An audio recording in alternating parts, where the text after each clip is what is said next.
ಎಲ್ಲರಿಗೂ ನಮಸ್ಕಾರ. ಎಲ್ರಿಗೂ ಅಷ್ಟಲ್ವ ರಾಯರನ್ನ ಪೂಜೆ ಮಾಡ್ತಾ ಇದ್ದೀವಿ ಅಥವಾ ನಾವು ರಾಯರು ಭಕ್ತರಾಗಿ ರಾಯರನ್ನ ನಂಬಿದ್ದೀವಿ ಅಂತ ಹೇಳಿದ್ರೆ ರಾಯರು ನಮಗೆ ದರ್ಶನ ಕೊಡಬೇಕು ಅಥವಾ ರಾಯರು ನಮ್ಮ ಮನೆಯಲ್ಲಿ ಬಂದು ನೆಲೆಸಬೇಕು, ನಮ್ಮ ಮನಸ್ಸಲ್ಲಿ ಅವರು ಸದಾಕಾಲ ನಮ್ಮ ಜೊತೆಲೇ ಇರಬೇಕು ಅನ್ನೋ ಆಸೆ ಎಲ್ರಿಗೂ ಇರುತ್ತೆ. ಅದೇ ರೀತಿ ನಾವು ರಾಯರು ಪೂಜೆ ಮಾಡಬೇಕಾದ್ರೆ ಏನಾದ್ರು ಒಂದು ಪ್ರೇರಣೆ ಆಗಬೇಕು ನಮಗೆ.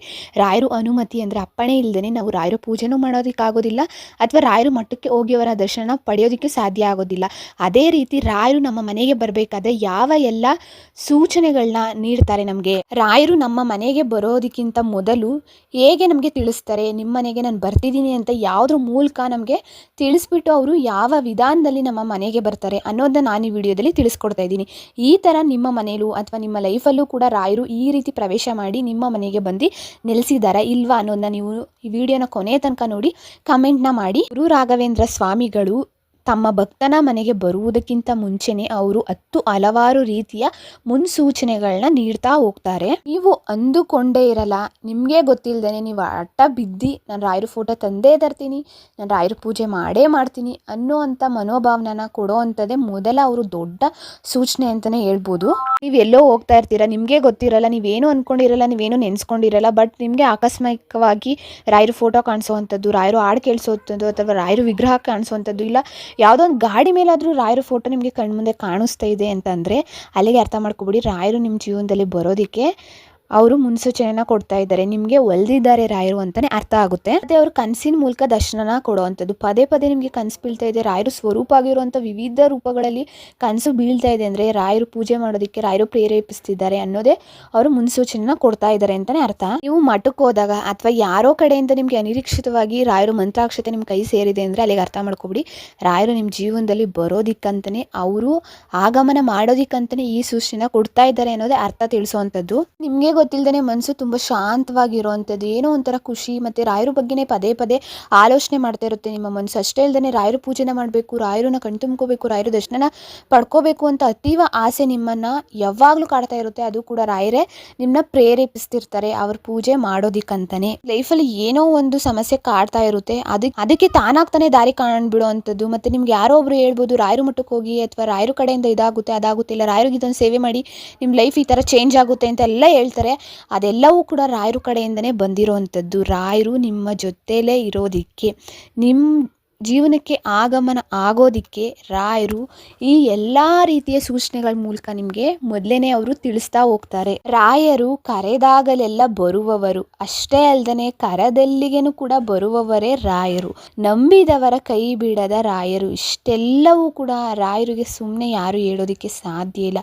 ಅಷ್ಟು ರಾಯರು ನಮ್ಮನ್ನ ಮಕ್ಕಳ ರೀತಿಯಲ್ಲಿ ಸಲುತ್ತಾರೆ, ಮಕ್ಕಳ ರೀತಿಯಲ್ಲಿ ನಮ್ಮನ್ನ ನೋಡ್ಕೋತಾರೆ. ಯಾವ ರೀತಿ ಒಬ್ಬ ತಾಯಿ ಮಗುನ ನೋಡ್ಕೋತಾನೆ, ತಂದೆ ಯಾವ ರೀತಿ ಮಕ್ಕಳು ಜವಾಬ್ದಾರಿನ ತಗೊಂಡು ಮಕ್ಕಳನ್ನ ನೋಡ್ಕೋತಾರೋ ಅದೇ ರೀತಿ ರಾಯರು ಕೂಡ ನಮಗೆ ತಂದೆಯಾಗಿ, ತಾಯಿಯಾಗಿ, ಬಂಧು ಬಳಗ ಎಲ್ಲವೂ ಕೂಡ ರಾಯರೇ ಆಗಿ ನಾವು ನಂಬಿದ ಮೇಲೆ ನಮ್ಮ ಜೀವನಕ್ಕೆ ಏನೇ ಆಗಿರ್ಬೋದು, ಕಷ್ಟ ಇರಲಿ ಸುಖ ಇರಲಿ ಎಲ್ಲವೂ ಕೂಡ ರಾಯರು ದಯೆಯಿಂದನೇ ಬರುತ್ತೆ. ರಾಯರು ಕಡೆಯಿಂದನೇ ನಮಗೆ ಲೈಫಲ್ಲಿ ಒಂದೊಳ್ಳೆ ರೀತಿಯ ದಾರಿ ಸಿಗ್ತಾ ಹೋಗುತ್ತೆ ಅಂತ ನಾವು ನಂಬಿಕೆ ಇಟ್ಟು ರಾಯರನ್ನ ಕೊನೆ ತನಕ ಪೂಜೆ ಮಾಡ್ತಾ ಇದ್ರೆ, ಫಲದ ಅಪೇಕ್ಷೆ ಇಲ್ಲದೇ ನಾವು ಪೂಜೆ ಮಾಡೋದಕ್ಕೆ ಸ್ಟಾರ್ಟ್ ಮಾಡಿದ್ವಿ ಅಂತಂದರೆ ಅದು ತಾನಾಗ್ತಾನೆ ಎಲ್ಲವೂ ಕೂಡ ಬದಲಾವಣೆ ಆಗ್ತಾ ಹೋಗುತ್ತೆ ನಮ್ಮ ಜೀವನದಲ್ಲಿ ಅಂತ ಹೇಳ್ಬೋದು. ಇಷ್ಟೆಲ್ಲ ಮುನ್ಸೂಚನೆ ಸಿಕ್ತು, ನಿಮ್ಮ ಮನಸ್ಸಲ್ಲಿ ದೃಢವಾಗಿ ನಿರ್ಧಾರ ಆಗ್ಬಿಟ್ಟಿದೆ ರಾಯರ ಫೋಟೋ ವಿಗ್ರಹನ ತರಬೇಕು, ನಾವು ಪೂಜೆ ಮಾಡಬೇಕು ಅಂತ. ಇದೇ ಸತ್ಯವಾದ ನಿಜವಾದ ಸೂಚನೆ ಅಂತ ಹೇಳ್ಬೋದು. ನಿಮಗೆ ಹಠಾತ್ ನಿಮಗೆ ಬಂದ್ಬಿಡ್ಬೇಕು, ಅದು ನಾನು ಮಾಡಲೇಬೇಕು, ನಾನು ಮಾಡೇ ಮಾಡ್ತೀನಿ ಅನ್ನೋ ರೀತಿ ಬರುತ್ತಲ್ವ. ನೀವು ದೃಢವಾಗಿ ಗಟ್ಟಿಯಾಗಿ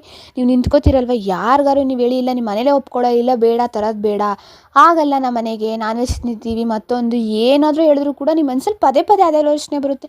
ಏನಾಗುತ್ತೆ ಮಾಡಿದ್ರೆ ನಾವು ಗುರುವಾರ ಮಾಡೋದು ಬೇಡ ಬಿಡು, ಗುರುವಾರ ಮನೇಲೂ ಮಾಡೋದು ಬೇಡ, ನಾವು ತಿನ್ನೋದು ಬೇಡ, ಬಟ್ ರಾಯರನ್ನ ಪೂಜೆ ಅಂತೂ ಮಾಡೋಣ, ಒಂದು ದಿವಸ ತಿನ್ನಿಲ್ಲ ಅಂದರೆ ಏನೂ ಆಗಲ್ಲ ಅಲ್ವಾ ಅಂತ ನಿಮ್ಮ ಮನಸ್ಸಿಗೆ ಅವ್ರು ಯಾವುದೇ ಕ್ವಶನ್ ಹಾಕಿದ್ರು ಕೂಡ ನಿಮ್ಮ ಕಡೆಯಿಂದ ಅದಕ್ಕೆ ಆನ್ಸರ್ ಇರುತ್ತೆ. ಯಾಕಂದರೆ ನಿಮ್ಮ ಮನಸ್ಸು ತುಂಬ ರಾಯರೇ ತುಂಬ್ಕೊಂಡಿರ್ತಾರೆ. ನಿಮ್ಮ ಜೀವನಕ್ಕೆ ಆಗಮನ ಆಗಬೇಕು ಅಂತ ರಾಯರು ಒಂದು ಕ್ಷಣದಲ್ಲಿ ನಿಮ್ಮ ಮನಸ್ಸಲ್ಲಿ ಕೂತ್ಕೊಂಡು ಆಲೋಚನೆನ ಹುಟ್ಟಿಸ್ಬಿಡ್ತಾರೆ. ಆವಾಗ ಮಾತ್ರ ನೀವು ಆ ರೀತಿ ನಡ್ಕೊಳ್ಳೋದಕ್ಕೆ ಸಾಧ್ಯ, ಮತ್ತು ಆ ರೀತಿ ರಾಯರನ್ನ ಪೂಜೆ ಮಾಡೋದಕ್ಕೆ ಸಾಧ್ಯ. ಎಷ್ಟೊಂದು ಜನ ಹೇಳ್ತಾರೆ ನಾನು ಮೊದಲು ರಾಯರನ್ನ ಅಂದರೆ ಮೊದಲಿಂದನೂ ನಾನೇನು ರಾಯರನ್ನ ನಂಬಿರಲಿಲ್ಲ ಅಥವಾ ನಾನು ನಾನ್ ವೆಜ್ನ ತಿಂದಿದ್ದೀನಿ, ಎಲ್ಲ ರೀತಿಯೂ ಮಾಡಿದ್ದೀನಿ. ಆಮೇಲೆ ನನಗೆ ರಾಯರ ಮೇಲೆ ಭಕ್ತಿ ಜಾಸ್ತಿ ಆಯ್ತಾ ಹೋಯಿತು. ರಾಯರನ್ನೇ ನನ್ನ ಲೈಫ್ ಲಾಂಗು ನಾನು ರಾಯರನ್ನ ನಂಬಿದ್ದೀನಿ. ರಾಯರೇ ನನಗೆಲ್ಲನೂ ಕೂಡ ಅಂತ ಎಕ್ಸ್ಪೀರಿಯೆನ್ಸ್ನ ಶೇರ್ ಮಾಡ್ತಾರೆ. ಅದೇ ರೀತಿ ಎಲ್ಲರೂ ಕೂಡ ಮೊದಲಿಂದನೂ ರಾಯರು ಭಕ್ತರು ಅಂತ ಹೇಳೋದಕ್ಕೆ ಸಾಧ್ಯನೇ ಇಲ್ಲ. ಅದೇ ರೀತಿ ಯಾವಾಗಿಂದ ಭಕ್ತರು, ಅದು ಇಂಪಾರ್ಟೆಂಟು. ಯಾವಾಗಿಂದ ನಾವು ಕೊನೆ ತನಕ ರಾಯರನ್ನ ನಂಬ್ತೀವಿ ಅನ್ನೋದೇ ತುಂಬ ಇಂಪಾರ್ಟೆಂಟು. ಖಂಡಿತವಾಗಿಯೂ ಕೂಡ ಇಂಥ ಆಲೋಚನೆಗಳು ಸುಮ್ಮನೆ ಬರೋದಕ್ಕೆ ಸಾಧ್ಯನೇ ಇಲ್ಲ.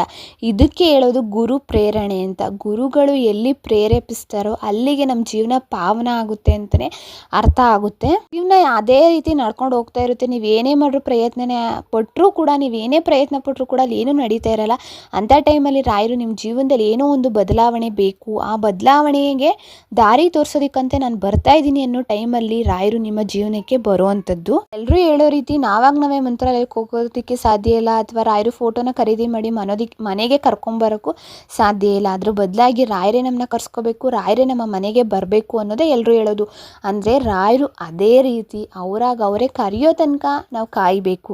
ರಾಯರು ಒಂದಲ್ಲ ಒಂದು ದಿನ ನಮ್ಮನ್ನ ಕರ್ಸ್ಕೊಂಡು ಆಶೀರ್ವಾದನ ಮಾಡಿ ನಮ್ಮ ಜೀವನಕ್ಕೆ ಒಂದು ಒಳ್ಳೆ ದಾರಿನ ತೋರಿಸ್ಕೊಟ್ಟೇ ಕೊಡ್ತಾರೆ ಅನ್ನೋ ನಂಬಿಕೆಯಲ್ಲಿ ನಾವು ಸದಾಕಾಲ ಇದ್ದರೆ ಆ ನಂಬಿಕೆನೇ ನಮ್ಮನ್ನ ಉದ್ಧಾರ ಮಾಡೋವಂಥದ್ದು. ಆ ನಂಬಿಕೆನೇ ನಮಗೆ ಒಂದು ದೊಡ್ಡ ಶಕ್ತಿಯಾಗಿ ಮುಂದಿನ ಜೀವನಕ್ಕೆ ಒಂದು ದಾರಿನ ತೋರಿಸುವಂಥದ್ದು. ಇದಿಷ್ಟನ್ನು ಕೂಡ ರಾಯರು ನಮಗೆ ಮುನ್ಸೂಚನೆಯಾಗಿ ಮೊದಲೇ ನಮ್ಮ ಬಾಳಲ್ಲಿ ಬರೋದಕ್ಕಿಂತ ಮುಂಚೆ ರಾಯರು ನಮಗೆ ಕೊಡೋವಂಥದ್ದು. ನೀವು ರಾಯರು ಭಕ್ತರೇ ಅಲ್ಲಪ್ಪ, ನನಗೆ ರಾಯರು ಬಗ್ಗೆನೇ ಗೊತ್ತಿರಲಿಲ್ಲ, ಬಟ್ ನನ್ನ ಲೈಫಲ್ಲಿ ಇದೊಂದು ಘಟನೆ ನಡೀತು, ಅಥವಾ ಯಾರೋ ಮೂರನೇವ್ರ ಮೂಲಕ ಇದೊಂದು ವಿಷಯ ನನಗೆ ತಿಳಿಯಿತು ರಾಯರ ಬಗ್ಗೆ, ಆವಾಗಲಿಂದ ನನಗೆ ಗೊತ್ತಿಲ್ಲದೇ ನಾನು ರಾಯರು ಮೇಲೆ ಭಕ್ತಿ ಜಾಸ್ತಿ ಆಯಿತು, ರಾಯರನ್ನ ನಂಬೋದಕ್ಕೆ ಶುರು ಮಾಡಿದೆ, ರಾಯರನ್ನ ಪೂಜಿಸೋಕೆ ಶುರು ಮಾಡಿದೆ, ಅಥವಾ ರಾಯರ ಮೇಲೆ ನಾವು ನಂಬಿಕೆನ ಇಟ್ಟು ನಾನು ಸದಾಕಾಲ ರಾಯರು ಜಪನ ಮಾಡೋದಕ್ಕೆ ಶುರು ಮಾಡಿದೆ ಅಂತ ಎಷ್ಟೊಂದು ಜನ ಎಷ್ಟೊಂದು ರೀತಿಯಲ್ಲಿ ಅವ್ರವ್ರ ಎಕ್ಸ್ಪೀರಿಯೆನ್ಸ್ನ ಹಂಚ್ಕೊಳ್ಳೋದಕ್ಕೆ ಇಷ್ಟಪಟ್ಟಿದ್ದಾರೆ ಮತ್ತು ಹಂಚ್ಕೊಂಡು ಇದ್ದಾರೆ.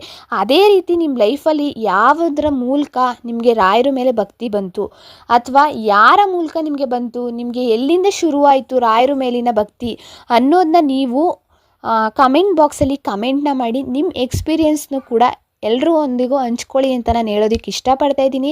ಆ್ಯಂಡ್ ಇನ್ನೂ ಯಾರೆಲ್ಲ ನನ್ನ ಚಾನಲ್ನ ಸಬ್ಸ್ಕ್ರೈಬ್ ಮಾಡ್ಕೊಂಡಿಲ್ಲ, ಮಾಡಿಕೊಂಡು ಬೆಲ್ಲೈಕನ್ನ ಪ್ರೆಸ್ ಮಾಡ್ಕೊಳ್ಳಿ. Thank you for watching.